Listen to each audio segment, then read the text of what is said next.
Welcome, dear friends. This video is about growth hacks for impact founders. So just a few words about myself. My name is Alexander Sasha Konstantinov. I'm an impact founder myself. I've been a digital nomad since 2007, before it became mainstream kind of thing. I have an MIT degree in innovative entrepreneurship and got certified and endorsed by Ken Wilber in advanced integral theory and mastery in evolutionary dynamics. And so I want to start by some real talk about being a founder. What does it really mean, and how does it look and feel to be a founder? And so this whole balancing purpose and profit thing, impact and revenue, isn't easy on pretty much any of us. And so as we live our daily life, we're asking ourselves, how do I juggle even so much that is on my plate at all times? And how do I learn to prioritize better? Because there's just so much going on, right? And so how do I know what takes me places and what just takes me through mazes and labyrinths? And then also there is this whole burning out thing, right? Like the pace is just so high. I don't have to tell you about how fast the pace is. And so how do we do that without burning out, right? Very real. And then there is even this bigger question, like, am I chasing something that is just too ambitious, too big, too dreamy, too visionary, that I can I really truly implement this? Some of you, I'm sure, have been that. It's a very existential question, and we would really like to answer that, right? And then also, how do I convey the unique value that I bring to people so that they instantly buy it from me or they want to help, right? And also, how do I keep funding this? For many of us, this is at the forefront. And yeah, overall, how do we balance the impact and revenue? Right. And so you will find this next minutes especially helpful if you are now shifting from more like physical or more typical products to scalable tech products, or if you're a first-time founder, if you identify yourself as that, or maybe you already have an MVP, but you're struggling to see traction on that MVP. That's a very common situation, right? And also, if you're good in terms of traction, but you're eager to see more impact and disruption, this is for you as well. And so in this video, I'm going to provide hacks. What kind of hacks? Growth hacks? Well, there will be growth hacks for product market fit, the holy grail, what we all want. Then there will be hacks for founder market fit, and we'll speak about what that even means. And then hacks for the acceleration of inner growth. And actually, we'll tackle them in the reverse. And I'll explain why. Because there is this ultimate growth hack, and I'm not, going around the bushes here. So there's an ultimate growth hack that exists. And here we go. And let's see if you resonate with this. And basically, the ultimate growth hack is self-growth hacking. Not just growth hacking, but self-growth hacking. Let me explain what I mean. Self-growth hacking. So if you look at all kinds of different models, they have this concept that the inner and the outer are a reflection of one another. So you can take, CBT or neuroscience or growth mindset framework or integral theory. You can take spirituality, law of attraction, hermetic philosophy, quantum theory. Everywhere you find this mirror principle that the inner and the outer, the microcosm and the macrocosm, reflect one another as fractals. Okay, so don't worry, we'll make it very practical. So there is something else to these key. Not only they reflect one another, but the inner is what is the cause for the effect, which is the outer. We're taking it to a practical level. Now, so basically what I'm saying here is that to accelerate outer growth, we accelerate inner growth. And that's how we accelerate outer growth. Now, what are these outer and inner growth? What do I mean? Well, outer growth is growth in our quality of life, we could say.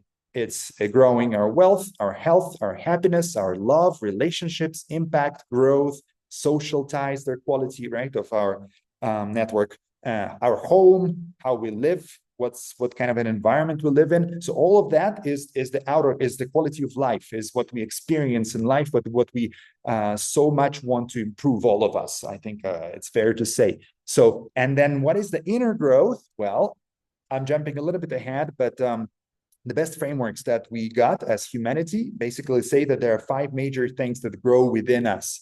It's our consciousness. Some people call it spirit or growing up. It's our uniqueness. It's our mind. It's our emotions. Some people call it shadow or many other names. And then there is also body.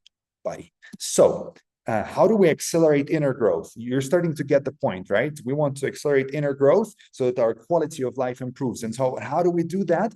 Well, an easy approach is two things. Is first understanding what is my potential, what I'm even growing into. It's akin to getting Google Maps, a good map of human potential that you are currently growing into, right? And so the second part of, after that would be to actually act. Like in any activity, you need to train and practice and do things to grow into all that potential, right? So this is what we're saying. So if we had two maps, and these are, by the way, the two best maps that I know of in existence right now, of the inner growth and of the outer growth.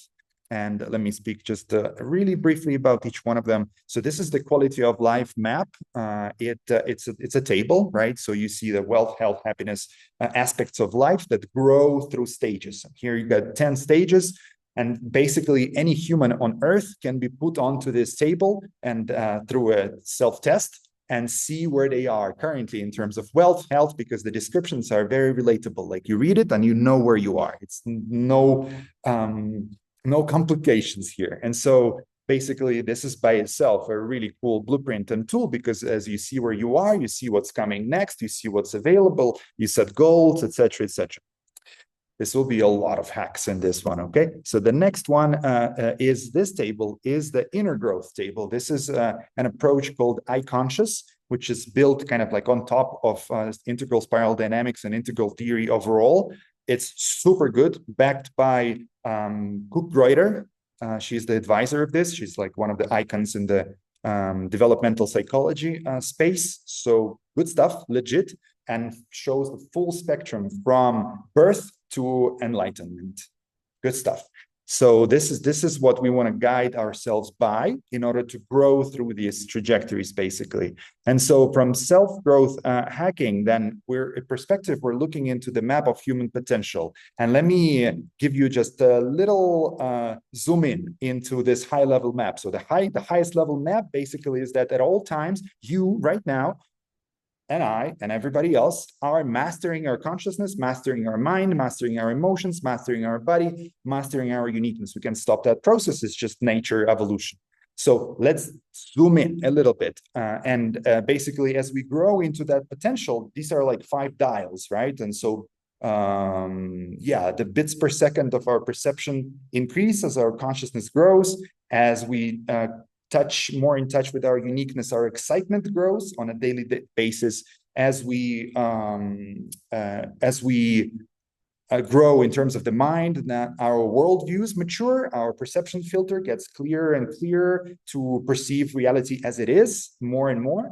And then as our emotions grow, we're more and more autonomous and sovereign, right? We don't get thrown around by some imposed images from the past, or grasp onto the reality. And so we just stay more and more in the present. Hence, we become autonomous and author our own script more and more. They always agree to that. And then in terms of the body, it's the vitality. So having more and more life energy available to us every day to put on whatever we want. Don't we all want that? And so this is how we grow into our potential, right? Into our full potential. There are all kinds of stages available to us. That's why maps are so important. And this process is infinite. There's no end to this. And so a little zoom out into each one of the 5 trajectories. In terms of the consciousness, as I said, we literally perceive more bits per second of information in every moment in time as we grow our dial of consciousness. And so our perceived reality literally becomes more granular, kind of like higher resolution, more detail that we can see, right? More bits per second, literally like a YouTube video resolution that gets better, and also juicier, brighter, like the sensations are more vivid. This is what happens in our consciousness vector growth. Pretty juicy stuff.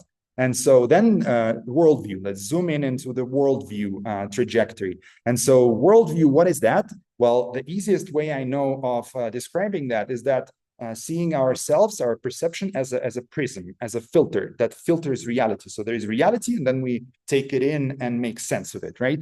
Through the mind that we have. And so that lens, it can come in two ways, right? It can be like this, or it can be like that. And so as it's either way, as we're balancing that this lens that consists of different lenses as well by itself, as we balance it, we less and less reject certain aspects of reality, and we grasp onto the others also less and less. And what are those? Well, these are the the spiral dynamics levels, right? This is and pretty much like all models of human development point to that.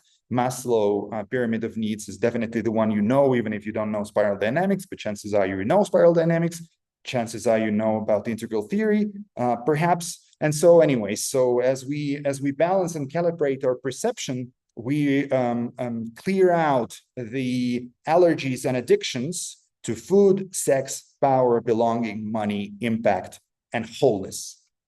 And then there's more, obviously. So that's mind. Now, uniqueness. What is uniqueness? Well, as we come closer and closer to our purpose and mission, which in simple words is just aligned roles, when we are in our space, when in our place, when we do what we do best, and then the mission is the cause. So this information is meant for impact founders, and so cause, you already chances are in touch with your cause to a large extent.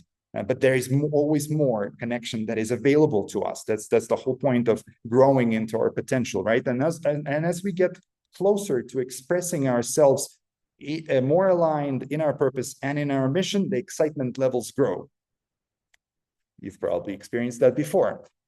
It's just a natural human thing. Then there is emotions and autonomy, right? And so as we peel the onion of these layers of conditioning and of different traumatic events, then we get more and more of that autonomy.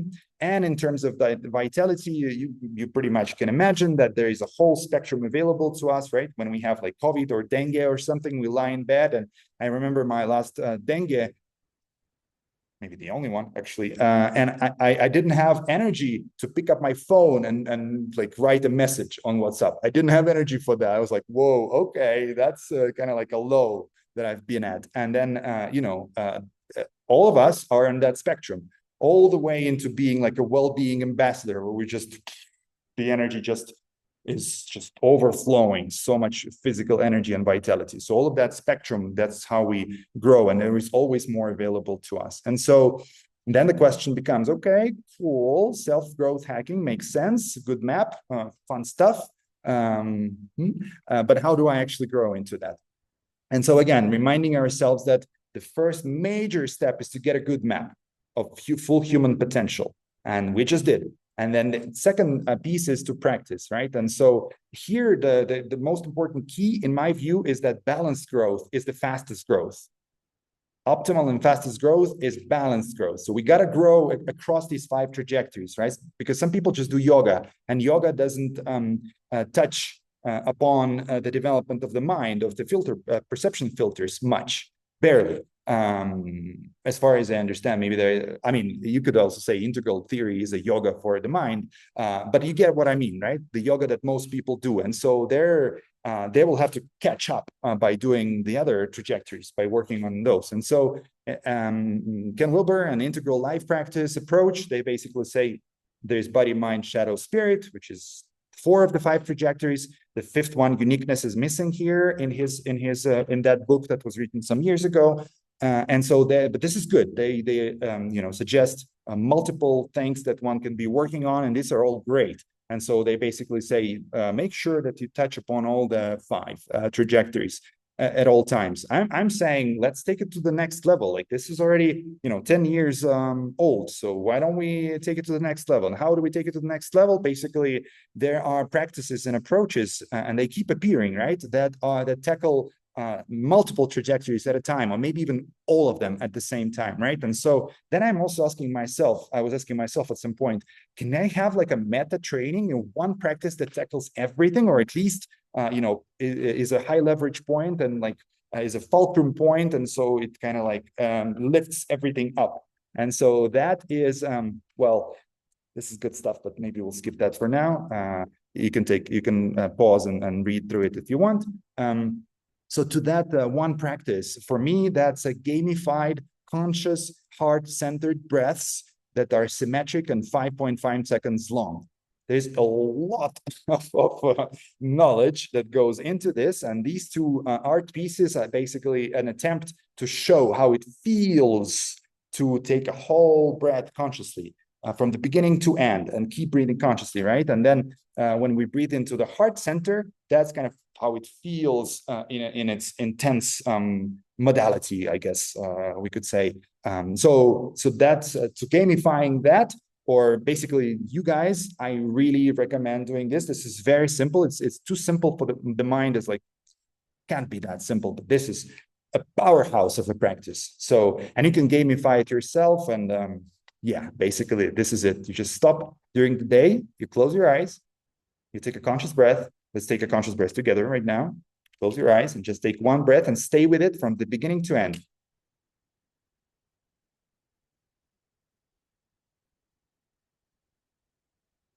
Feel your and as you breathe, you basically kind of like blow through a center, the singular, very small dot around the center of your heart.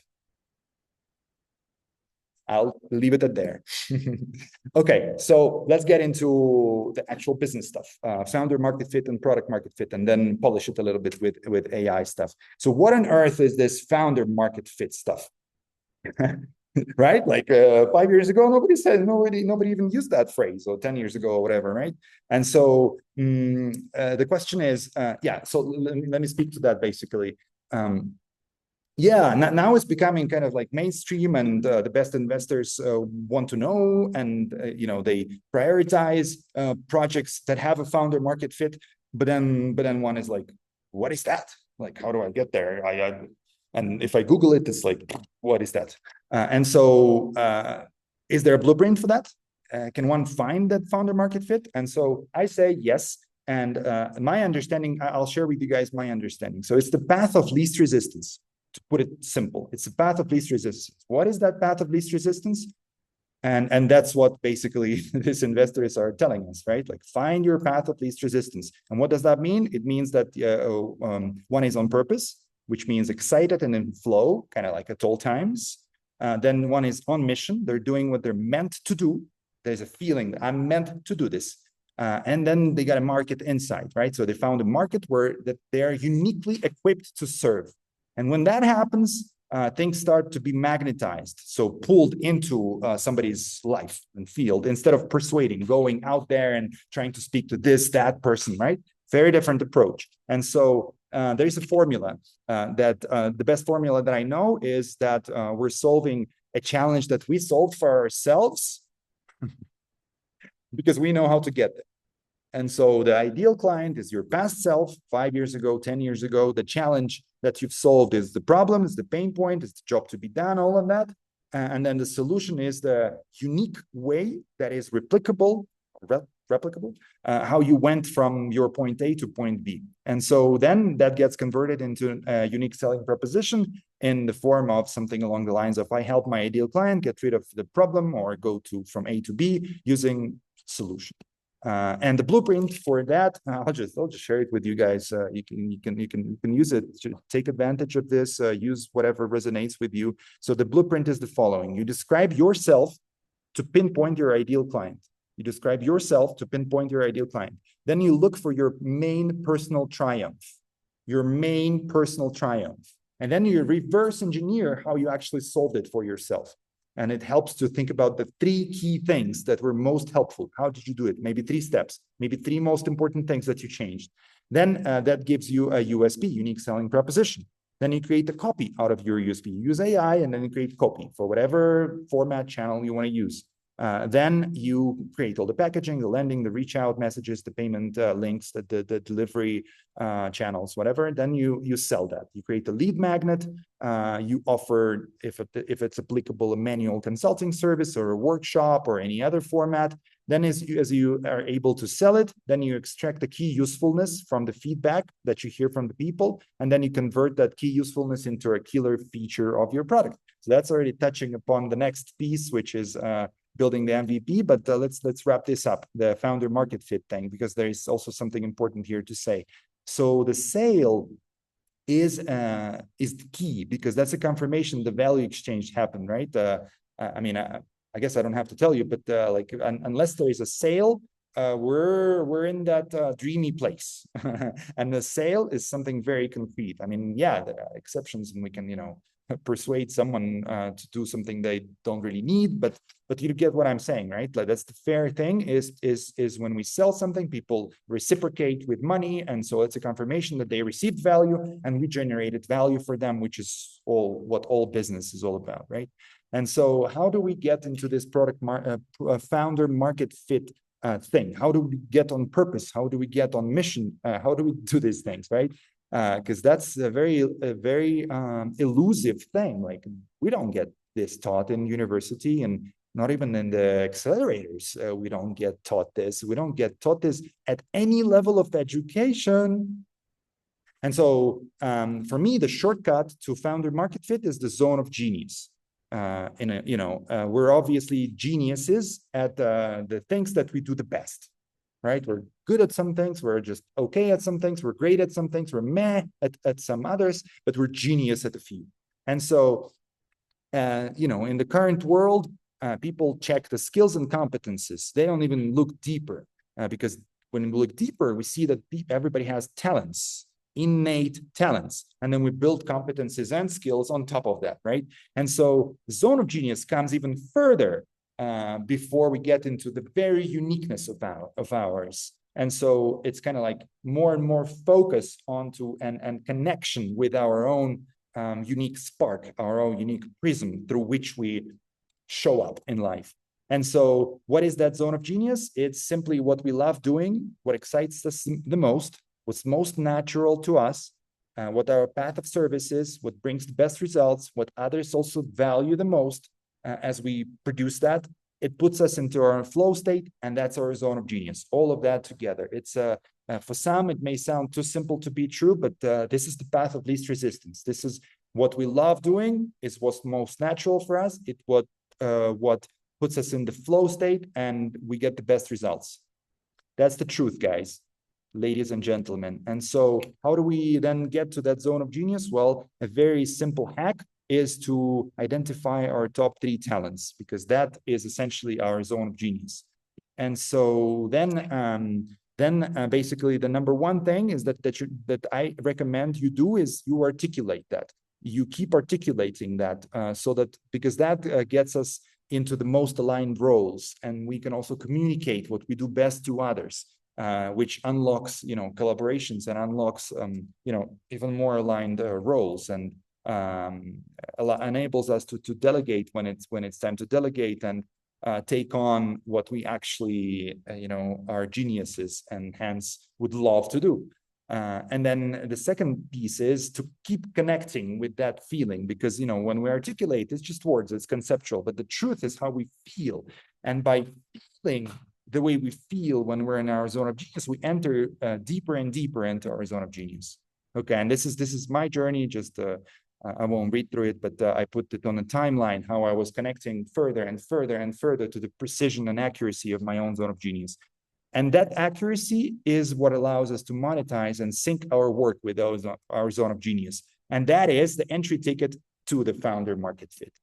And so let's now switch to product market fit and look at the higher perspective of venture building, and see is there even a formula for product market fit? Is that even possible? And that's the $1 million question, right? And some people think it exists, some people think it doesn't exist. I am convinced that it exists, and my evidence is that there are serial entrepreneurs that have get success, build a hockey stick startup and then they start something else and they build it again, and then they do it again. And there are many people like that. Yeah, and they may fail, so to say, on the second attempt, but then they do it anyways. And so that just goes to show that they have some kind of a formula in their head, and they're enacting that formula every time. And that's why they figured it out in their first hockey stick startup, and then they keep repeating it, and that's the formula. So it exists. It exists. And we also know that there is, stuff like the MIT framework for entrepreneurship, and there is the 0 to 1 and the lean startup and the customer development and the jobs to be done and this and that framework. The problem is that they're not end to end, and there are gaps. I'm sure you've had that experience that, you start following something and then you're like, oops, I don't know how to get from here to here. I have no idea. And they don't say it. Is there something wrong with me? Well, guess what? There are gaps in these frameworks. And so, so how are we supposed to use frameworks that have gaps in them? Anyway, so let's see how we can get to a place that actually is zero to sales, 0 to scale up. I feel like I have one that is better than anything I've seen, but you guys let me know. So we're going to take a wider perspective on venture building and look at it from a helicopter view or bird's eye perspective, right? And as we do that, we can look at 5 major stages that any venture or startup goes through, right? So they start with the founder market fit, and that basically is 0 to sales. And as long as people have some sales, they're like, okay, let's build an MVP. And some people build their product without having sales or just having LOIs or whatnot. But bear with me. And to me, this is the most kind of like healthy, sane, and common way how things happen. Or I would even say this is what I think is the optimal way how things could happen. But then every situation, I think, fits into this. And so as one has sales, one is like, okay, let me build that product. Let me build the MVP. So there is the building the MVP stage, right?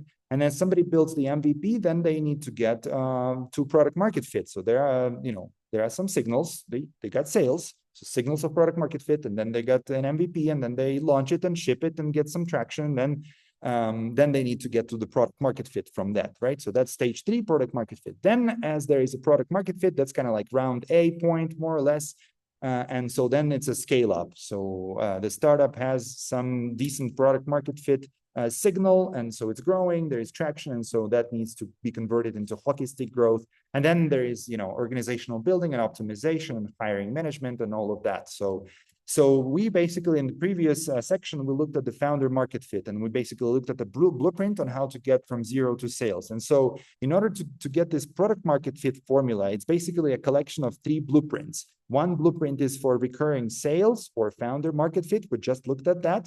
Then the second one is to ship an MVP in an easy and fast way. And then I got a blueprint for you guys in terms of how to get traction and scaling up. So let's go. So the MVP build out blueprint.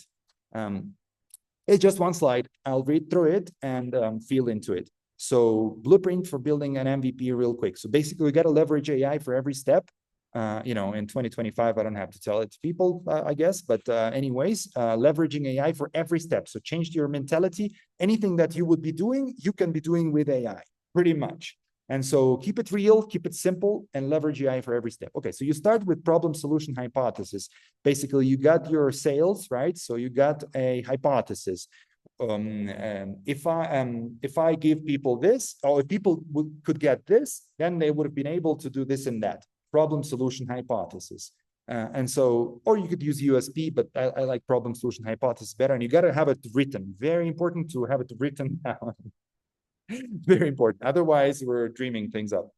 Written down. As we write it down, we figure out that we actually want to make some tweaks. Then the journey starts. Anyway, so once you're there, you turn the key usefulness that your clients receive already de facto into a killer feature. Very important, right? So that we don't build all kinds of, vitamins, and we actually focus on the painkiller. The word killer is not, ideal. We got to think of a better word, but for now, that's the term. So then we map the user journey as we see it through sales. So there's already a user journey map. So let's map it and see how that translates into the product, right? That gives us a minimal feature list. Killer feature being the number one and the most important, right? The minimal feature list, which is basically a killer feature and everything that supports it to exist. Then we sketch our product concept on paper. I mean, it's not a must, but paper, I think, is a great medium for this because you don't want to complicate it. You want to keep it simple, real simple. Otherwise, we get bogged down and we drop it and there's resistance and you know how that goes. And so paper, sketch your product concept, which is basically the user journey map sketched onto screens. Then you create wireframes on top of that. So that becomes a little more high fidelity, Figma, other AI tools. You can give it to someone else to do it.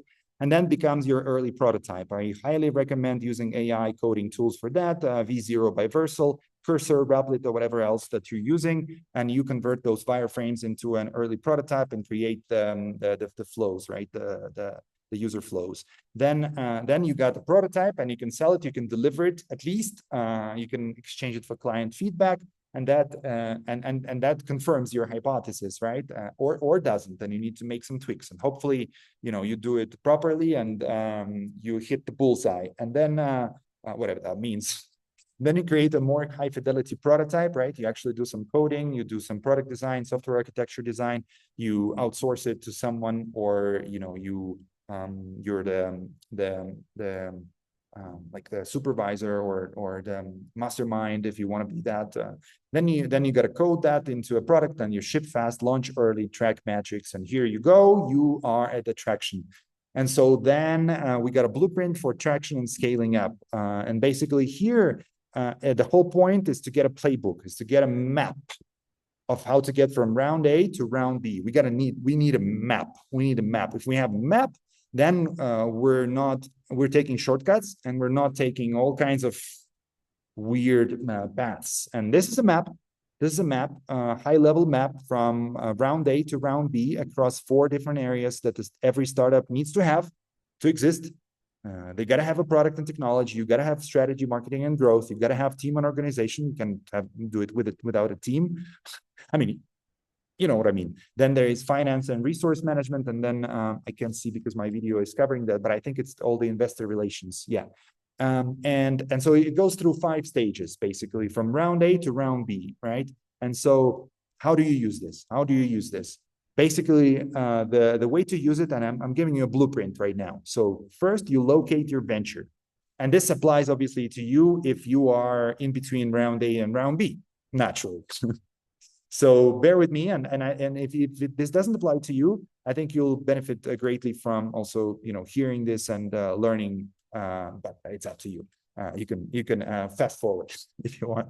So anyways, you locate your venture, right? So let's say this is an example. Somebody is, at stage 1 in terms of their product and technology, but they're more advanced in terms of strategy and marketing and growth and the team and this and that and investor relations. And they're great at finance and resource management. Like somebody on the team is like really good at that and they're really advanced as opposed to other areas. So what does that mean?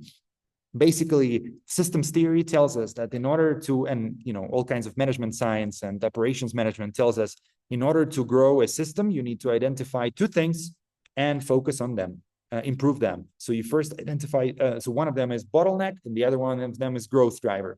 So basically, this is the exponential power law applied to any system, right? You want to tackle you want to use the power laws, and bottleneck and growth drivers are the 2 extreme points. The weakest link and the strongest link. And so what do you want to do? You want to focus on those. And so in this example, their weakest link is the product and technology, and their strongest link is the finance and resource management. So watch me. We zoom into the transition they're currently living, right? What do I mean? Well, they're right now in stage 1 in product and technology, complete MVP and gather initial feedback, right? So the MVP is still kind of like almost there. And then stage 2 is optimization, improve product based on data and optimize technology so that then we can scale infrastructure, automate processes, innovate with R&D, adopt cutting edge technologies, do the technical preparation for investors, and demonstrate scalability. That's kind of like one way to look at that progression, right? And so we know that we're here, stage one. We want to change, advance to stage two, and so we zoom in. We zoom in, and this is basically made with AI, and essentially, yeah, this is basically AI highlights what the transition looks like. So there are particular goals, there are particular actions and processes, tools and methodologies, experts and roles that typically work on this. There are success criteria and metrics, this risk mitigation strategies, this and that. This is good stuff. You can read this on your at your leisure if you want. This typically lasts for 2 to 4 months. And so the hack is basically consult someone who has already done this. So you need to find someone who has taken a product from that more or less that stage to more or less that other stage. And this is what you want them to help you implement as quickly as possible. So you want them to consult you.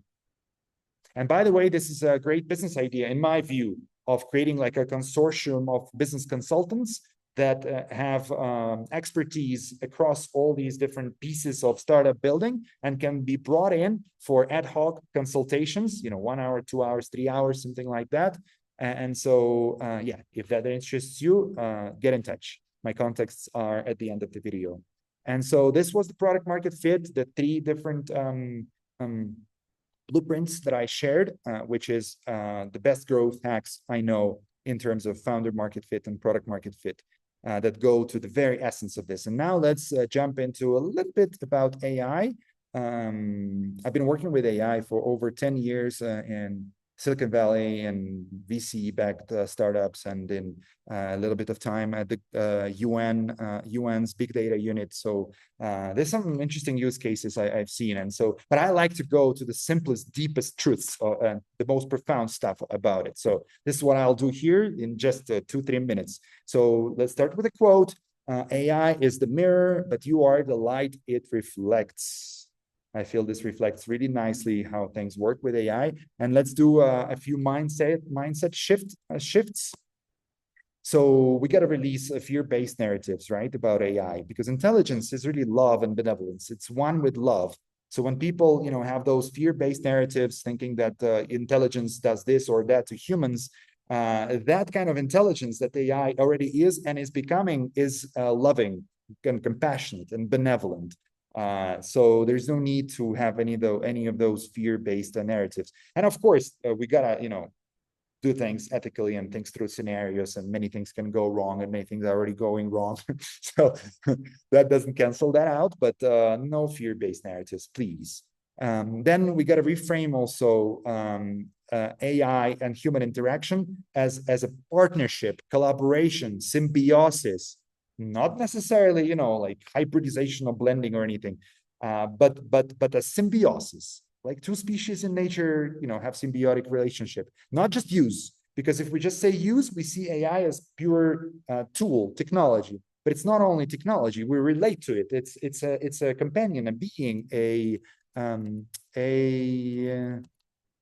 co-pilot, a friend, a wise teacher, an ally. And you could also see it as an enlightened being and evolution if you want to. And so back to where we were. Yes.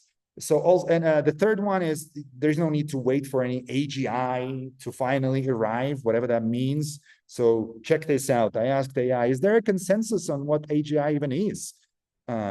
Respond with just one word, yes or no. No. There's no consensus. And I mean, we don't need to ask AI. We just Google it, and like it's a common knowledge. There's no consensus. So people that say, oh, AGI is coming just in 1 year, 2 years, 5 years, 10 years. There may be a point that there is like an important shift in the intelligence of AI, but it's an exponential curve of growth of raw intelligence. So that's not really the way it works. Something else is that many people see it as, AI of this country, this company, that company, this person, that person. AI is a planetary technology, and the DeepSeek stuff shows us exactly that open source is obviously taking over proprietary, and this was always clear to me. And so confined and fragmented AI is not the future. The future is one AI, integrated AI, planetary technology. Number four, input quality begets output quality. You've probably heard this before, because AI really adjusts to the evolutionary address of the human that is prompting. So whatever, potential is activated within you, AI will speak to that potential, to the edge of that potential, not below, not above, okay? And also I recommend number five, using an AI optimization prompt of some sorts, the best you can find. You can also send me a message and ask me to send you one. I got a really good one in my view, the best that I've seen. But yeah, if you're interested, ping me on Telegram and I'll send you that. And finally, you are the startup. You are really the startup. You are the startup. Even if you have co-founders, you are each a startup because you also do other things. And anyway, so just this is a really interesting shift in perspective as well. You are the startup. And so my recommendation is to create your own project hub where you have all your projects in its current state at all times available for you to work on with AI. And so how do you do that? Well, you create a Google Doc or something like this per project of yours, and you take your white paper or whatever key information you have it, and you put it there, and you track the versions, right? In whichever way. I just put it as the name, I put version 1.0, and then I changed 1.1, 1.11, etc. And so then you also speak to AI, and then you free flow speak to it. You explain this project in your own words, where you are right now, what's coming next, etc., etc. And then you upload that PDF with that white paper or all the key info that you have into AI, and you ask AI to summarize the project. And that summary of the project becomes your executive summary that you add on top of the document. And so as you keep working on your project, you keep adding important pieces of work into that document.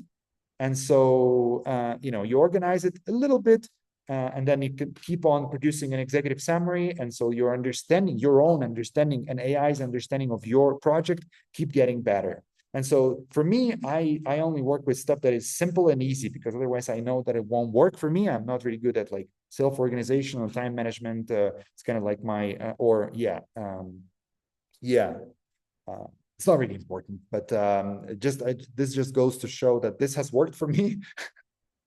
And hence it's simple, and I feel it's a good one to get ourselves organized, because this will grow in importance as we go forward. And so this is all that I wanted to share with you guys, but you know what? We're just scratching the surface. Like, I went fast, and I thought it was going to be 20 minutes, but it's 47 or like 40 minutes right now. Hope you enjoyed it. I have a founder academy that I invite you dearly to go to take the next step with me and with a cohort, almost like a batch of impact founders that resonate with this information. You can imagine what kind of crowd that's going to be. And yes, we're just beginning, really. We're scratching the surface. I wish I could cover more, but this is already long. And so I invite you guys to this Founder Academy. Everything that I share is this level of simplicity, practicality, and clarity. And we take it, we implement it in our life. We take it to the next level. It's really good stuff. I have infographics for everything, and we go as a tribe. We have a community. We do this together, and we share and we rise together. And we start to collaborate, perhaps at some point with some people or among some people. So this is good stuff, guys. Ladies and gentlemen, men and women, beautiful founders that you are. And so, yeah, it starts on March 8th. It's going to be the second cohort. So I already kind of like perfected a few things here and there. And it's very easy. It's very easy to do it. It really doesn't take much time. It's a 30-day challenge. There are 5 live 1.5-hour trainings. So it's, we get into Zoom every Saturday morning usually. And we do these 5 trainings, and each one of them is a workshop. Super powerful. Like, you could see how packed this thing was, right? And so all of the trainings are this packed, this juicy, this simple, this understandable, and this empowering. So I really hope to see you all there. This is the the QR code to join the program. It starts on March 8th. So you can scan the QR code and we can type in tinyurl.com/impactfounder, tinyurl.com/impactfounder. This is how to, please follow me on Instagram. I'm kind of renewing it right now, but yeah, I'm going to be posting juicy stuff there as well. So it's Integral Evolution on Instagram. Then this is my Telegram channel as well, Integral Evolution @Integral Evolution. So reach out, please reach out. There's just so much stuff, so much goodness coming through me, available for everybody. There are so many different ways to work with me. So please reach out. Check out my link tree. It's on my Instagram, it's on my Telegram, and there are very concrete ways on how to work with me. It's good stuff. Check it out. And if all of that I shared is you're kind of like past that and you want next level, then there is a next level, which is the challenge that usually follows this Founder Academy that I call Integral Mystery School. And there we go even deeper.